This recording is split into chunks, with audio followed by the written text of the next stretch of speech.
casting for the Sting was a careful process. Paul Newman and Robert Redford were the first choices for the lead roles due to their proven chemistry in Butch Cassidy and the Sundance Kid. Director George Roy Hill was keen on reuniting them. Robert Shaw was selected for his strong screen presence to play the antagonist.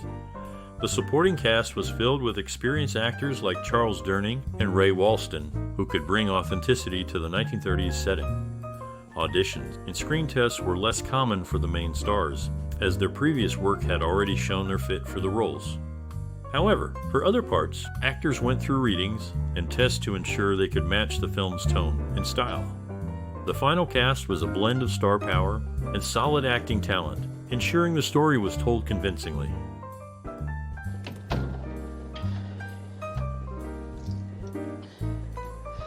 In the 1973 movie The Sting, director George Roy Hill applied a playful and clever approach to storytelling that paid homage to the classic con films of the 1930s. He was influenced by old-time cons and crime novels, which shaped the film's witty and light-hearted tone. Hill's style was unique for its time, using creative transitions and chapter-like titles to divide the film's segments, which added to its charm and helped the audience follow the complex plot. He worked closely with the actors, especially Paul Newman and Robert Redford, to develop their characters' dynamic and ensure their performances were both authentic and entertaining. The collaboration extended to the entire cast and crew, fostering a sense of teamwork that was essential for the film's intricate plot and fast-paced scenes. Hill's vision brought the story to life with humor, suspense, and a nostalgic flair that made The Sting a memorable and enjoyable cinematic experience.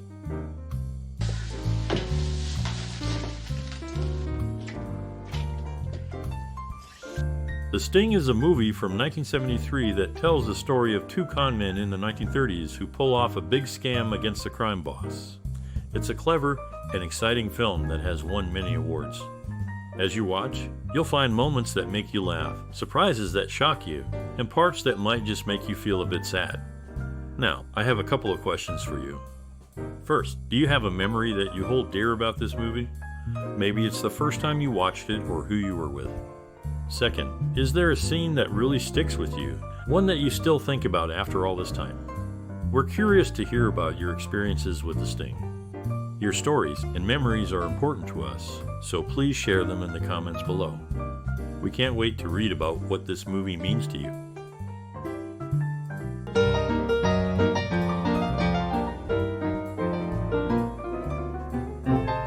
The production of The Sting in 1973 was a major undertaking. Set design was a key element, with the team creating a convincing 1930s look. They built detailed sets, like a fake horse track and a bustling train station, to transport viewers back in time. Filming took place in various locations, including the backlot of Universal Studios and parts of Chicago. The crew faced challenges like managing large crowds and coordinating complex scenes with many actors.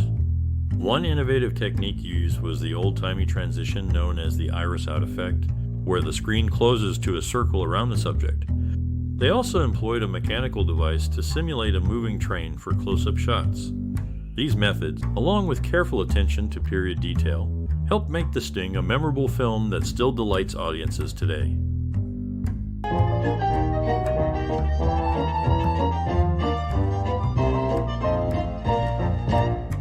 The Sting, a classic film from 1973, stands out for its exceptional script and the remarkable performances of its cast, including the uncredited extras. The movie showcases the talents of Paul Newman and Robert Redford, who play skilled con artists in Depression-era Chicago. Their on-screen partnership is a highlight, bringing to life a cleverly orchestrated swindle against a formidable gangster, portrayed by Robert Shaw. The film setting is brought to life with authentic costumes and memorable ragtime music, though some viewers may find the pacing slow and the plot predictable. Despite these criticisms, the film's portrayal of the era and the dynamic between the characters, especially the antagonistic relationship with a persistent lieutenant, played by Charles Durning, provides a compelling narrative that has been enjoyed by many over the years. The Sting continues to be appreciated for its craft, even if some aspects may not resonate with modern audiences as they once did. Kid, you can't tell if you cut it. 2,000 for you. The film The Sting, released in 1973, is known for its engaging story and the music that perfectly fits its scenes. The score, created by Marvin Hamlisch, plays a key role in setting the mood and supporting the plot. It includes adapted versions of Scott Joplin's ragtime music, which was not from the movie's time period, but chosen for its ability to add to the film's playful and light-hearted atmosphere. The most famous piece, The Entertainer, opens and closes the movie, framing the story and giving the audience a sense of completion. The musician and composer worked together to select pieces that would support the twists and turns of the plot, while also keeping the audience emotionally connected to the characters. The soundtrack's success shows in its wide recognition and the fact that it helped to spark a revival of interest in ragtime music.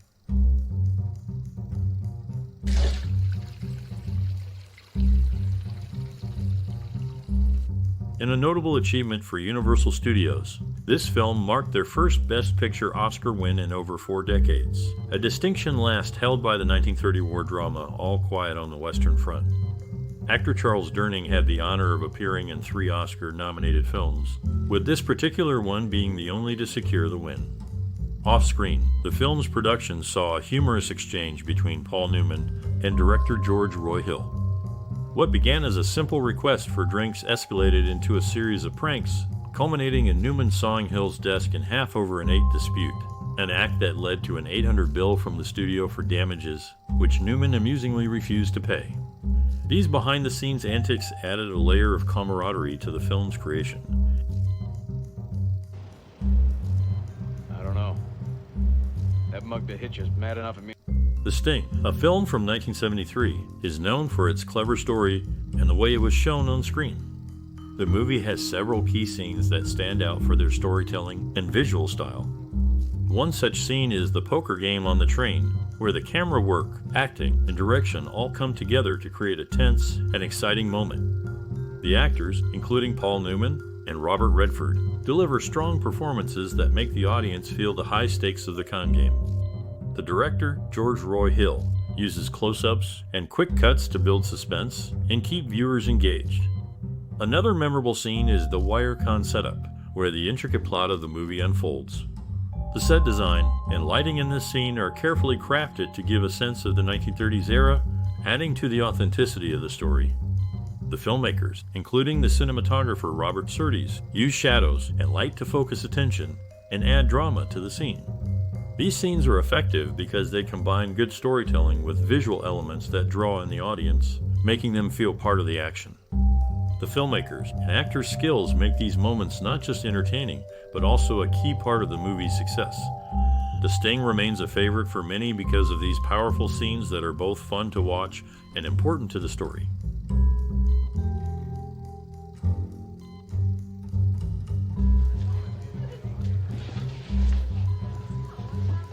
Which way are the rooms? In a surprising turn of events, it took Robert Redford over 3 decades to watch his own performance in this classic film, finally doing so in June 2004. Meanwhile, Paul Newman, despite delivering a stellar performance in an earlier film, was overlooked for an Oscar nomination. In a playful gesture, he received a mock award from his producer and director, humorously acknowledging his ability to charm audiences consistently. Additionally, this film stands out in cinema history for its unique achievement at the Academy Awards, securing the Best Picture win without a nod from any Golden Globe category, a rare feat shared with only one other film. This distinction highlights its exceptional reception by the Academy, despite not being recognized in the same manner by the Golden Globes.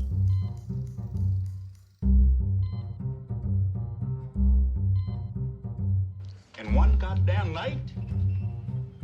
What are you spraying men around like that, boy? The 1973 movie, The Sting had a significant effect on both culture and society. It was a film that people really enjoyed and talked about a lot. The movie showed clever tricks and teamwork, which made it fun to watch. It also brought back the music and style of the 1930s, which became popular again. The film made people think about trust and deception in their own lives. It won many awards and is still loved by many today. The Sting also made the actors very famous and is remembered as a great story about friendship and adventure.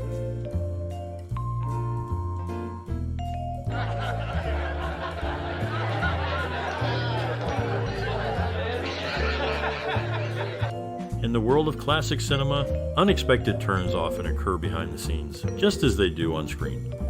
Robert Shaw, known for his powerful screen presence, stepped in for voice work on The Golden Voyage of Sinbad when Orson Welles' participation became too costly.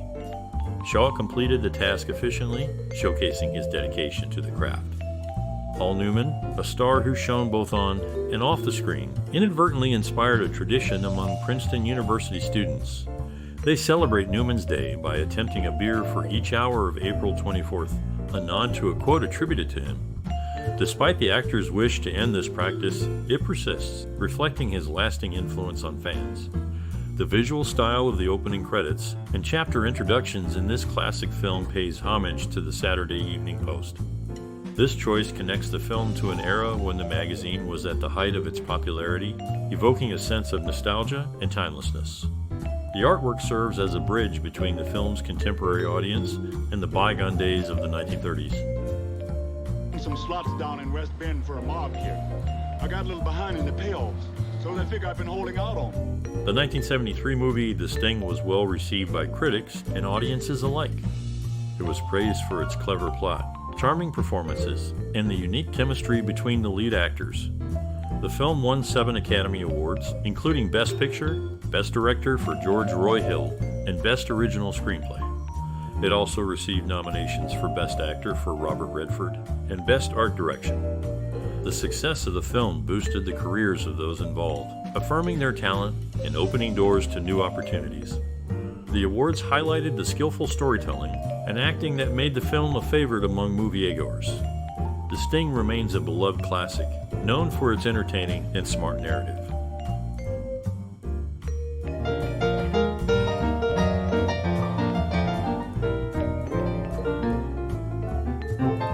In the world of classic cinema, acts of generosity often go unnoticed. Such was the case with Paul Newman, who quietly supported The Nation magazine with a significant donation of $1 million. Set against the backdrop of September 1936, the story unfolds with a nod to historical accuracy, pinpointing the final act on September 29th, aligning with the real-life race of Flying Cross by jockey Jimmy Stout. Adding to the authenticity, Robert Redford, despite a recent skiing mishap that left him with a broken thumb, skillfully adapted his performance, cleverly concealing his injury, a testament to his dedication to the craft. 20, 30, go. 31. During the filming of The Sting, the cast and crew faced unique challenges and shared memorable moments. For instance, Robert Redford was not the first choice for the role of Johnny Hooker. The part was initially offered to others, including Jack Nicholson, but they turned it down. Redford, who had recently won an Oscar, decided to take the role, adding a significant draw to the film. Paul Newman and Robert Redford, having previously worked together, brought a natural chemistry to the set that translated well on screen. Their friendship allowed them to improvise, making their con artist characters more believable and adding a layer of authenticity to their performances. The production design team went to great lengths to recreate the 1930s setting, collecting authentic props and costumes. They even used an actual operational trolley car from the period, which added to the film's historical accuracy. Director George Roy Hill was known for his attention to detail and insistence on getting the perfect shot, which sometimes meant many takes and long hours for the cast and crew. However, this dedication paid off, as the film's success at the box office and its critical acclaim demonstrated. These anecdotes show the dedication and camaraderie that went into making The Sting a classic film. The efforts of the cast and crew behind the scenes were a significant part of its lasting success.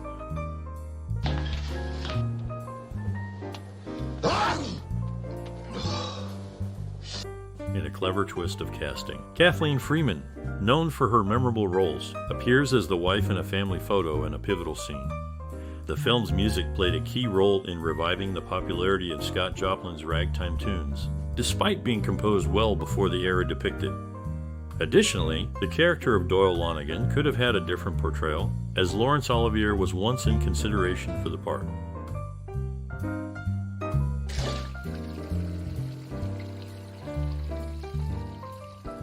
Lonnegan after you too? The 1973 film The Sting stands out in movie history for its clever story and the way it brought back the excitement of 1930s films to modern audiences. It influenced how movies are made by showing that old styles can be new and exciting again. The film's success led to more movies being made with similar themes and settings. It also helped revive interest in ragtime music, especially the song The Entertainer by Scott Joplin, which became popular again after being featured in the movie. The Sting style of storytelling, with twists and surprises, has been used in many films since then, showing its lasting effect on the way stories are told in cinema. Followed by Lucky Dan, I'm a Dreamer, Orkin, Josie G, Chi-Chi, and Little... In the landscape of American cinema, Paul Newman stands out not only for his role in this classic caper, but also for his performances in Cool Hand Luke and The Verdict, both recognized by the American Film Institute for their inspirational impact. His co-star, Robert Shaw, joins an elite group of actors honored with Academy Award nominations for depicting real-life royalty, a testament to his skill in bringing historical figures to life on screen. The film's success was further cemented when Shirley MacLaine and Walter Matthau awarded George Roy Hill the Academy Award for Best Director, acknowledging his vision and leadership in creating a memorable and engaging cinematic experience.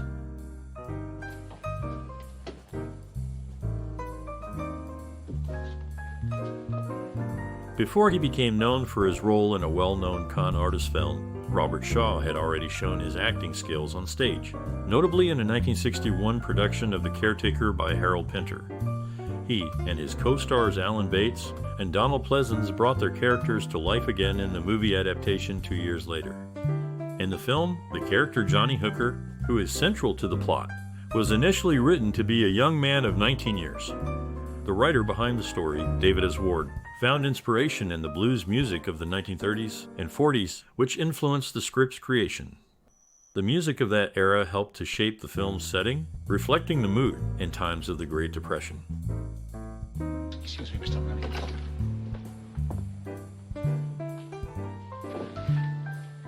At a prestigious award ceremony, a surprising event occurred when Robert Opel made an unexpected appearance on stage, leading to a memorable comment from David Niven.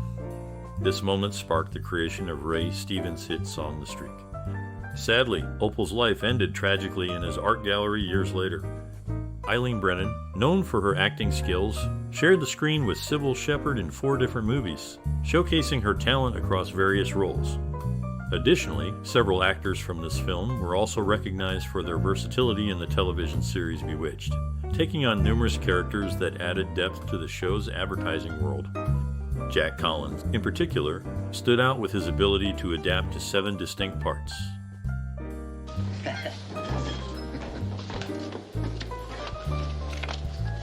In the early stages of filming, director George Roy Hill was not satisfied with the initial footage. He decided to reshoot the entire first week's work to better align with his vision for the film. The term sting in the context of the film refers to a deceptive scheme designed to cheat someone, much like the sharp surprise one feels from a bee sting. Initially, Paul Newman was hesitant to accept the role of Henry Gondorff, feeling he was too young for the character despite being drawn to the script. However, he eventually took on the role, which became one of his most memorable performances. Now we're waiting for it at the clearinghouse. Don't stop for any entertainment. Get a cab over. The Sting, a classic film from 1973, has been a favorite for many. If you have memories or stories about how this movie touched your life or changed the way you see films, we would love to hear them. Your experiences can spark joy and nostalgia in others. So go ahead, share your thoughts, and let's connect over this timeless piece of cinema.